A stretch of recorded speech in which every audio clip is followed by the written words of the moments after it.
introduce the movie to our audience, what they can expect when watching it. Silver Haze is a film based loosely upon the life of Vicky Knight, the protagonist of the film.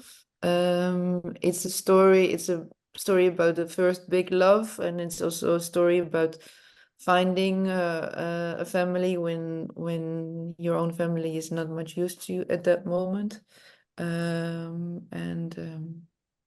It's a story about many things actually, but yeah, I think it's mainly a story about her, yeah, based upon her life actually. What inspired you to create this film? So Vicky and me made a film before called Dirty God, and we traveled the world together, and she really wanted to do another film, and me as well, because I thought she was a fantastic actress. And I met her family, and I met her. Yeah, she told me all her stories about her life, and we became really close. And I started to think, okay, let's do another film, but let's make it more about what you've been through and more your own stories, basically. So I started writing a script, and upon that script we improvised around it. But it's a story with Vicky's real sister and her real brother, and it's shot in Dagenham, where she lives. Um, so and we did it with a very small group of people, and it was because of that quite free. Yeah. So what was the process of writing the script? Because I imagine that that was difficult to have to talk about the history. No, I think Vicky, she was very open and so willing to do it and to give everything for it. So that was not really difficult. And the family, they knew me already because of Dirty God, and they had seen that the success that we had with it, and they loved the film, so they were also open to it. So you have the trust of everyone. Yeah. That's nice. I was wondering, why did you choose the name Silver Haze for this movie? Silver Haze is the type of weed that Frankie Oh, smokes in the film. Yes. okay, nice. No, I mean it feels to me like yeah, like a haze. Like sometimes she gets like the stonedness gets sometimes very much into a tunnel vision, and then very uh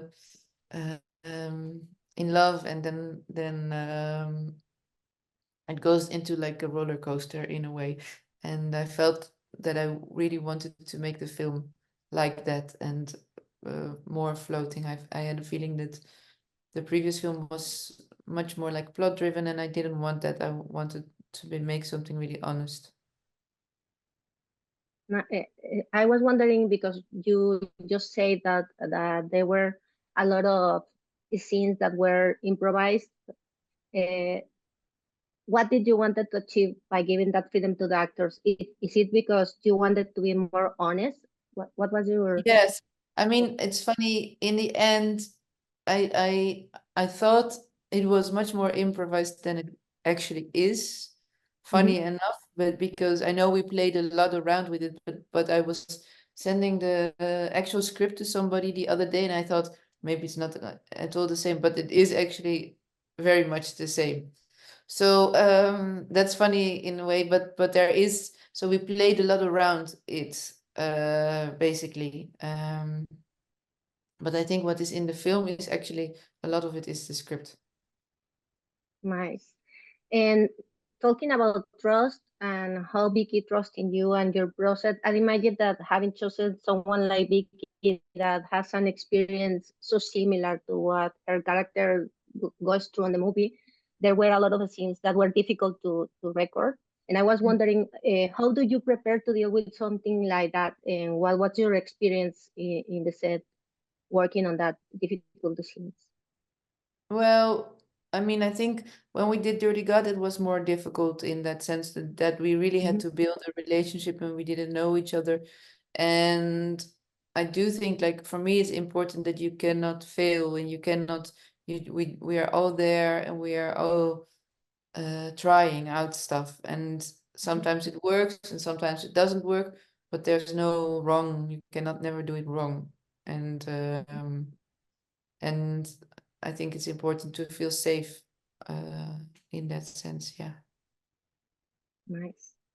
I know that you also say that there were several actors and actresses that didn't have any experience. I was wondering if this made something different, some difference in the way you had to work with them, or if it's almost the same. Do you have any new challenges to work with?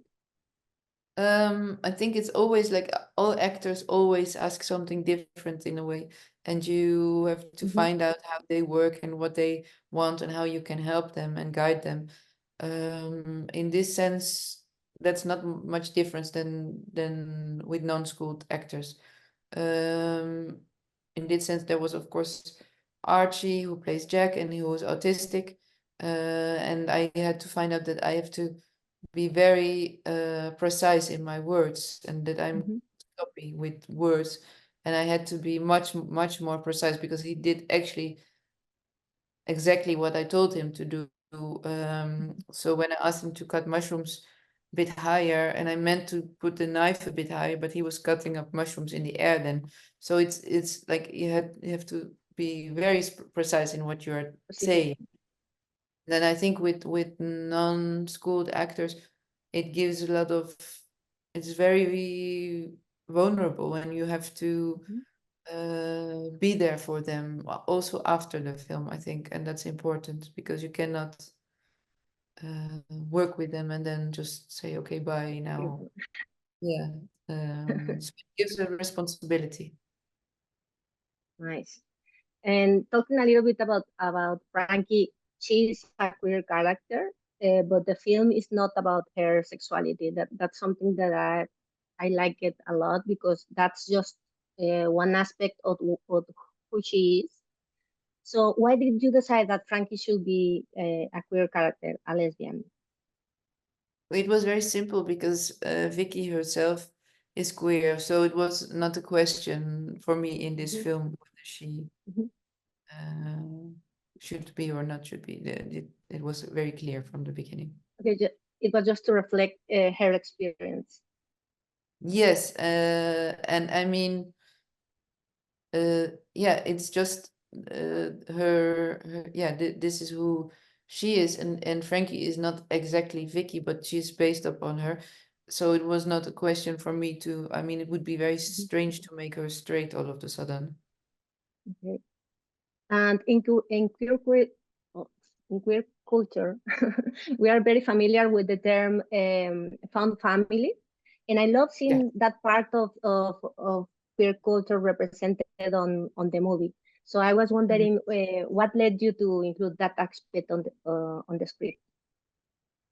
Um, well, it's also important for me, and I don't have a father and mother anymore, so it was important for me in that sense, and it was Mhm. very personal to my story in a way.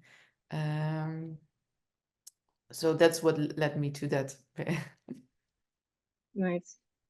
And for me, one of the most interesting things about your film is that you show how everyone deals with trauma and lives with trauma in different ways, but also that um, there's no right way to resolve it, that you can achieve the same thing using different methods of doing different things.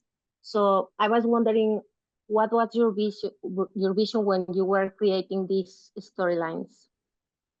Well, when I met Vicky and her family, I saw that there was always a lot of drama going on, but there was also a lot of warmth and love and humor, and that was something that I wanted to portray um, and show them because hearing her stories, I was sometimes like, wow, I cannot believe now this happened and then that happened.